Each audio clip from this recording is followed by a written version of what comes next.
Good evening. My name is Jonathan Oleski, and I'm with JMOR, and I wanted to welcome everyone tonight to a really fun show of ours, The Upside. The show is about to begin, and just as a quick reminder to everyone here on Zoom, so you can have the best experience, we recommend that you put your Zoom screen on speaker view.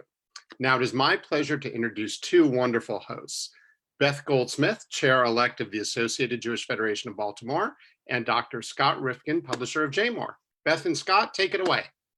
Thank you, Jonathan. Appreciate it. This is our fourth show on The Upside, and we're thrilled to be here. As you know, the show is sponsored by the Associated Jewish Federation of Baltimore and JMOR, and we're thrilled to be here.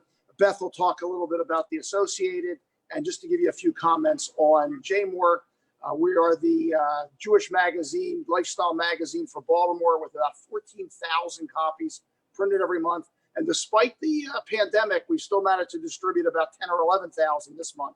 So that's actually going well. We have an interesting show today. I'll let Beth make a few comments, and then we'll introduce our kind guest. Thanks, Scott. Yes, we are coming to you twice a week, Tuesdays at noon and Thursday evenings at 7 p.m. Our goal is to bring in a different expert every session and really help to answer the questions that you've been asking. To that end, you can actually submit questions in advance, or you can enter them if you're watching on Zoom. You can enter them using the chat feature, and we'll try to get to them during the show. The Associated and JMOR have joined together out of a commitment to keep our community safe, educated, and really together during this time where we are truly in crisis. Of course, we also continue our core businesses. The Associated and its agencies are on the front lines, addressing the economic and social needs of our community. This is a really pivotal point in our 100-year history. We hope you continue to stay connected with us as we support the most vulnerable in our community, those who need us the most. Thank you, Beth. Thank you. So every year, I look forward to the spring. And to me, the spring starts on April 1st. Now, that's not what the calendar says. But April 1st is the day the Orioles starts camp in their preseason camp. And then the first day of spring to me is the day I can plant my tomatoes in the garden. And I get my hands into the dirt and feel that renewal of life. And if ever there was a time to be able to feel that connection back to the world, back to the beginnings of life, this is a great time to do it. So we thought today, we've done some pretty heavy shows. We had folks from the hospital systems and on the social services side. And I thought today we would do a show about really a very popular hobby. Since the pandemic started, the companies that make supplies and seeds for gardening have been inundated. People are home, they have projects to do, and they're gardening, they're planting vegetable gardens. So today we have a wonderful guest with us. We have Joan Plisko, who's a Ph.D., which always impresses me because as a physician, I'm not a real scientist. Those are real scientists. She's the Community Sustainability Director at the Pearlstone. And let's introduce Joan and let her tell us a little bit about what she does. Joan, thanks for being here. Thank you, Scott. Thank you, Beth. As the Community Sustainability Director at Pearlstone, which for folks that don't know, Pearlstone is a fabulous 180-acre retreat and conference center in Reisterstown. We're an agency of the Associated. And our mission really is to ignite Jewish passion while connecting guests to the earth. So my role at Pearlstone is to help green Pearlstone even more than it is and do community outreach. And at the same time, I've been an avid home gardener for about 25 years. Very good. So one of our missions today is we have a couple of missions. One that sort of and I think Beth is going to ask the questions about how do we connect gardening and similar kinds of passions to our religious and social life. And the second really is, if I'm going to start a garden, how the hell do I do it? Okay, excuse the language. How the heck do I do it? So, and not fall into the trap so that come July 1st, August 1st, we're actually harvesting beautiful vegetables. So Beth, let me turn it over to you for a few of the initial questions, and then we'll get more into the nitty gritty of how to start a really great vegetable garden. Thanks, Scott, and welcome, Joan. I guess we should start with you telling us how our Jewish values connect us to gardening. Sure. Well, so for gardeners, you know that gardening is literally bending down and tending the soil. And this is a central value to Judaism. There's a clear connection between the first human being or earthling, Adam, and the soil or the earth, Adamah. So really growing out of the soil is what it means to be human and is a central tenet to Judaism. So our mission to serve and protect the garden, or to be Shomrei Adamah, guardians of the earth, is a value of Judaism. For those of us that are familiar with the history of Judaism, many of us are, the historical and biblical connection to Judaism is rooted in agriculture. And in fact, the 6 orders of the Mishnah, the recording of our oral history, the first order is on seeds, Zerayim.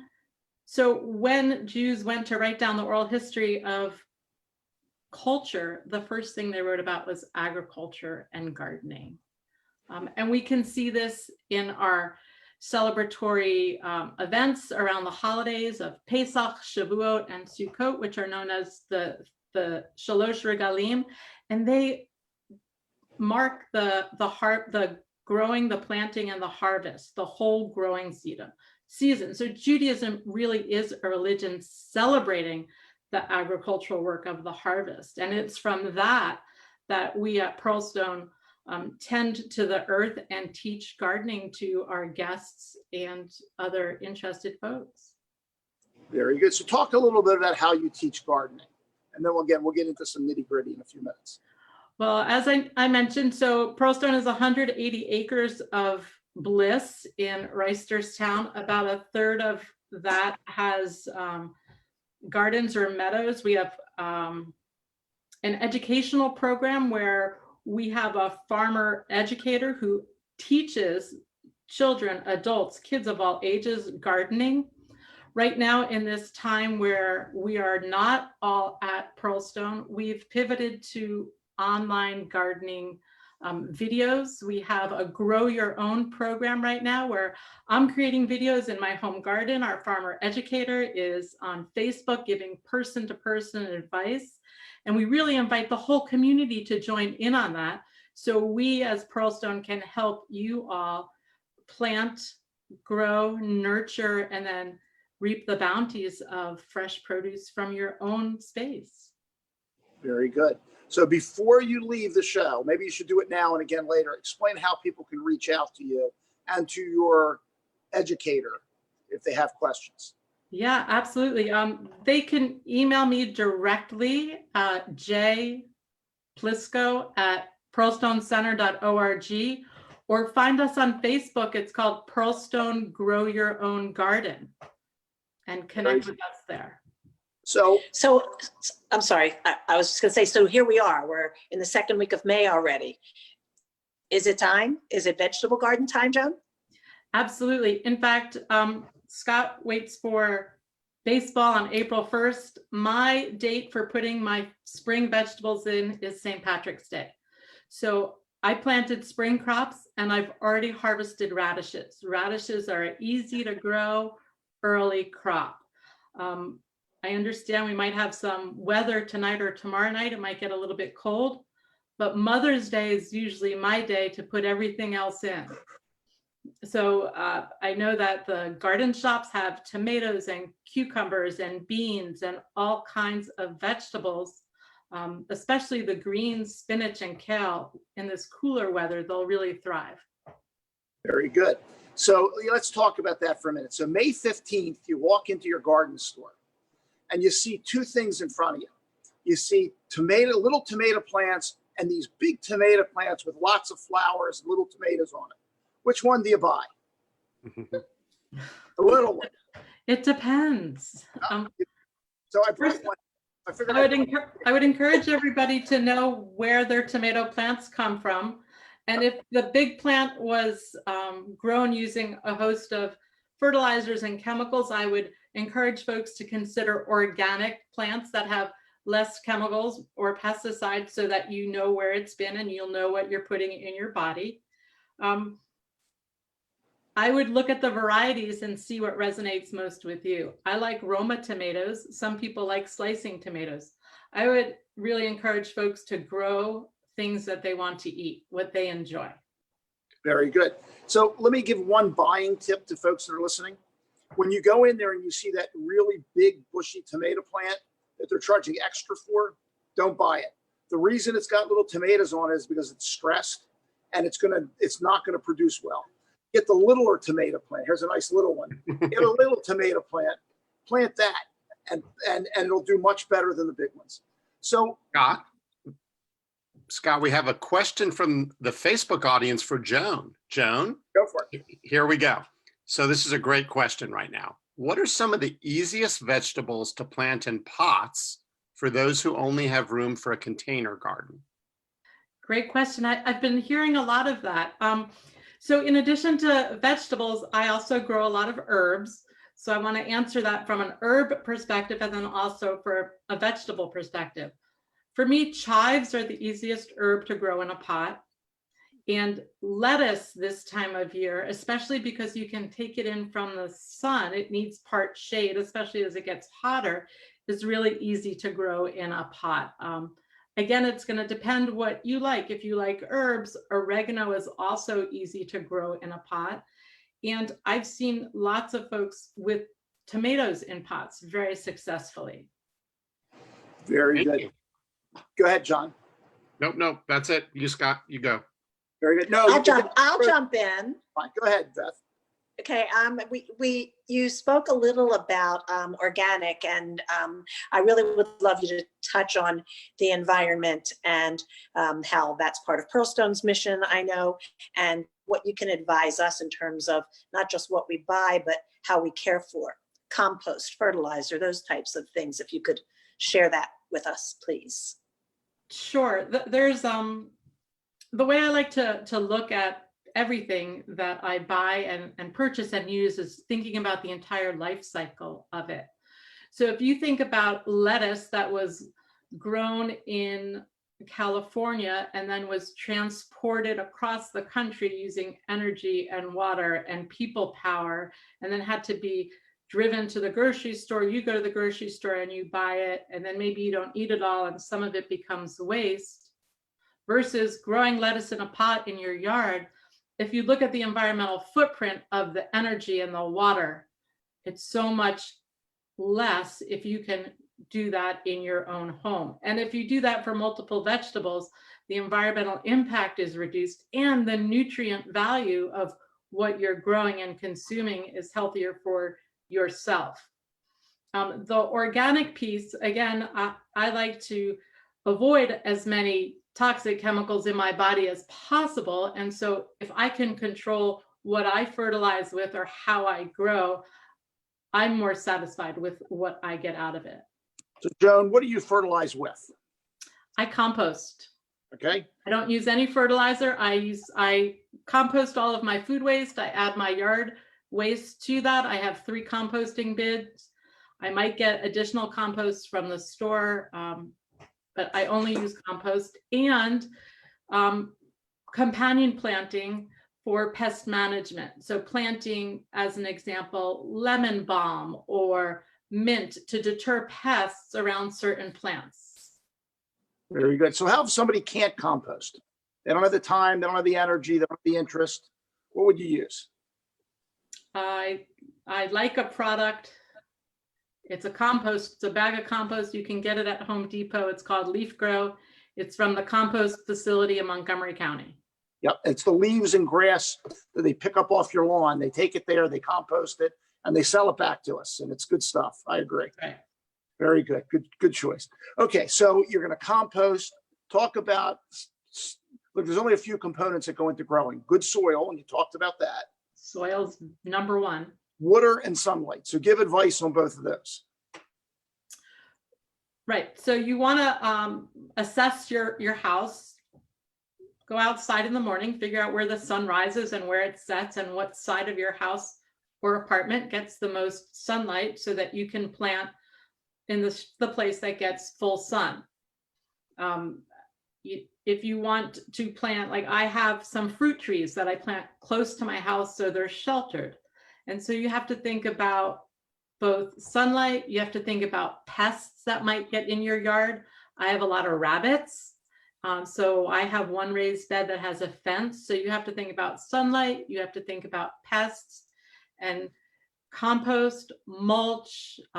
When you get further into gardening is a journey. It's a lovely, lovely journey for me. In fact, last year at Pearlstone, we hosted a permaculture design course. It was 100 hours on learning how to cultivate the land in synergy with the environment around us. So 100 hours on gardening and solar systems and collecting water. So really thinking about the weather patterns and water, what's dry, what gets more drainage, really observing your yard so that you can plant your plants in a place that will thrive. Gotcha. And the sunlight? Yeah, you want as much sun, full sun as possible. Very good. So let's start. That 100-hour course sounds too difficult for me. Yeah, it was intense, but it was well worth it. Yeah. I started this with my daughter. She was 6 years old. And we went out, we planted carrots. And after a week and a half, she was bored of it, and I'm still growing stuff. But it really was a fun thing to do with my daughter. Well, talk about some of the things you could do with your daughter, your son, your children, together in the garden. Yeah, it's a great question. My kids are a little bit older now, but when they were younger, it was so fun to say, let's go outside and pick what's for dinner. One of the fun things that the Native Americans did is called the Three Sisters, where you plant corn and beans and squash together. So you plant some corn, the beans grow up the corn, and the squash grows around it. And so they grow together, they nurture each other together. Another really easy thing to grow is, I'm growing them now, bush green beans. So they don't climb, so you don't need a trellis. You put a bean in the ground, it comes up and you get amazing green beans. And one other thing I want to add, there's this movement right now to grow vegetables from your own food scraps. And so I tried it this year. I took one of those potatoes that was growing in my kitchen, I sliced it and I planted it. And I've seen other people that are taking their head of lettuce, they're eating it, and when you get to the core of the lettuce, you can put the core in water on a windowsill and grow more lettuce in your windowsill and potentially transplant that to a pot. So you don't even need to go to the store and buy seeds. You can grow so many things from what you already buy at the grocery store. Very good. Talk about watering. Watering, yes. Really depends on the weather. If it's hot and dry, you have to water more. The key is to really water your plants well when it's wet, when it's dry out, because a little spray on the top isn't going to do it. If you want lots of potatoes, you got to water them. And you want to water the soil, not the plants. And could we delve further into, I'm just blown away, fascinated by planting my own lettuce from what's left after my salad. What else? So potatoes, I know, I mean, I've seen a potato grow its little eyes and things. Lettuce, potatoes, what other things might, perpetuate themselves? I'm also trying green onions right now. So you get down to the white part with the roots and put that in a glass of water, and I have green onions growing in my windowsill. And beans. Any bean you have that hasn't been cooked will probably grow. All those dry beans, cannelloni beans, kidney beans, any of them. Poke them in the garden 4 inches apart and they'll probably come up. I'm so impressed, Dr. Rifkin. I didn't realize you were actually a garden doctor. And behind me, I did this in the greenhouse. I have a greenhouse behind me. I see that, but I thought it was actually a fake background. No. This is cucumber from the greenhouse. It's about Wow. long, and it cost me, because of the greenhouse, about $300 to grow. So Scott, what's your favorite thing to grow? I'm a big tomato and corn fan. There's certain things that taste better from the garden. Potatoes, they taste like potatoes. But tomatoes fresh in the garden, picked when they're ripe, not picked when they're green. Because the ones you get in the store are picked when they're green and they got to ripen up. If you can pick them when they're red, all the way through, they're delicious, particularly the cherries. And the other is sweet corn. Again, if you pick it the day you eat it, it's sweet. It gets starchy over time. So certain things are just better in the garden. Well, one of the other things I would suggest for folks to plant are flowers that are pollinators. I'm sure you've heard about the collapse and the disappearance of bees. So we need more pollinators. So planting native flowers like black-eyed Susans, which is the Maryland state flower, or echinacea purple cone flowers. Those are really great to attract butterflies and bees to your yard. Yeah, it's a lot of fun, particularly if you have little kids or grandchildren, to go take them out and see not just a butterfly. Yeah. About when those plants are ready, and the insects know, the butterflies know, and you'll have hundreds of butterflies around the plants. You can also plant milkweed. Yes. Milkweed will get the monarch butterflies to come land in your garden, and though that's a sight to see. The monarchs travel from, I guess it's from South America up to North America, along thousands of miles, and they stop where they see milkweed. So that's all pretty cool. You can grow those. But you're right. The pollinator thing makes a lot of sense, and people should do that. Very good. What other wisdom can you share? You've been doing this for a few years. You make these wonderful videos. What if somebody gets into trouble? Can they just call you? They can send me an email. Gardening is a journey. It's trial and error. And some years, like this year, I had the bunny. On one of my videos, I talk about it. The bunny ate my peas and my Swiss chard. And I'm okay with that because I had peas planted somewhere else. But it is, some years there's Japanese beetles. Sometimes we have cicadas. I think they're coming next year. And really, it's a journey. You have to grow what you like, and you have to try different things.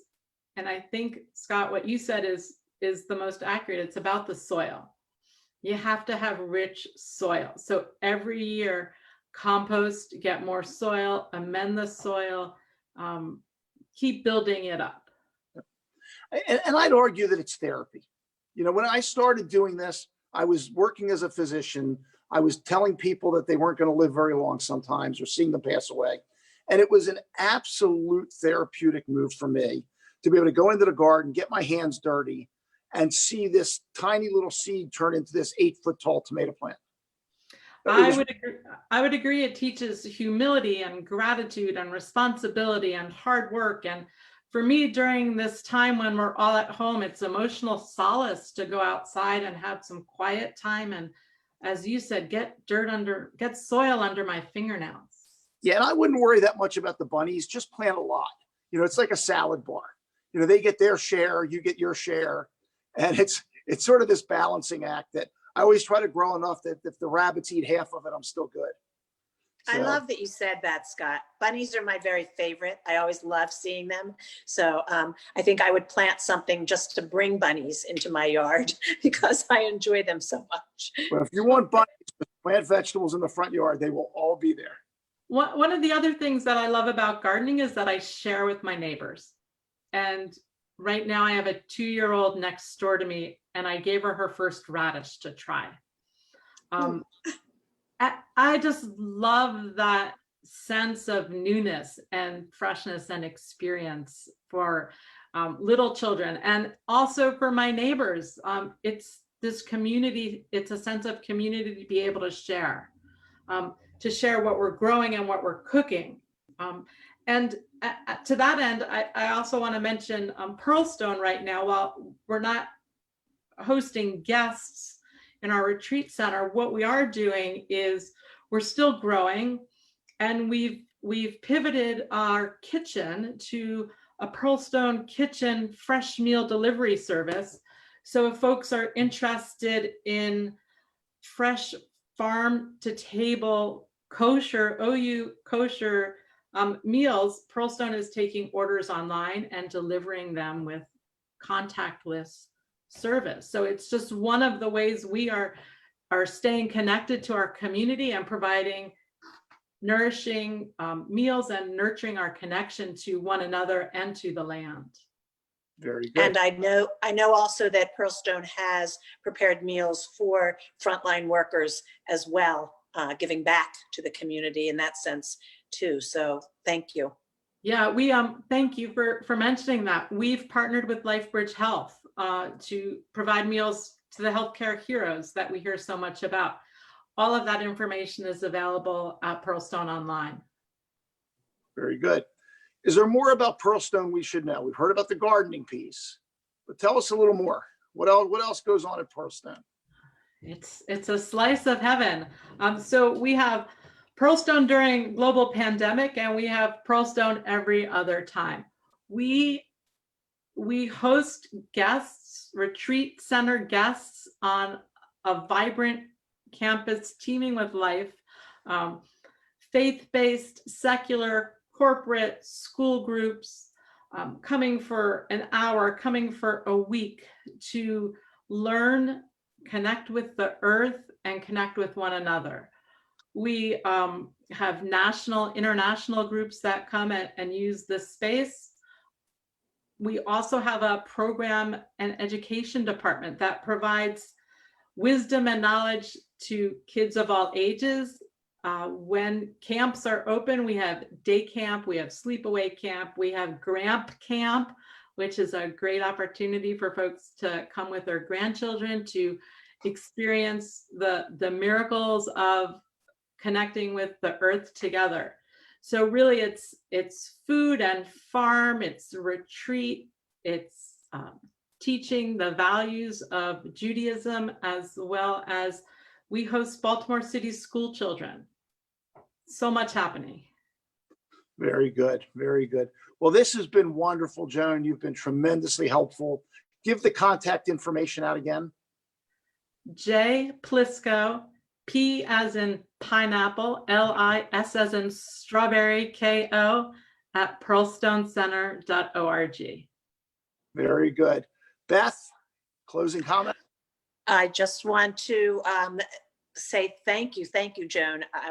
Unfortunately, I'm still marooned away from my home, so I don't think I'll be planting anything, but I certainly learned a lot, and I look forward to seeing everybody else's plantings, maybe around here, or certainly when I get back home.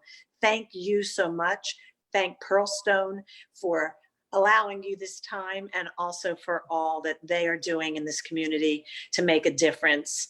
I guess to wrap up our whole show, I will just say that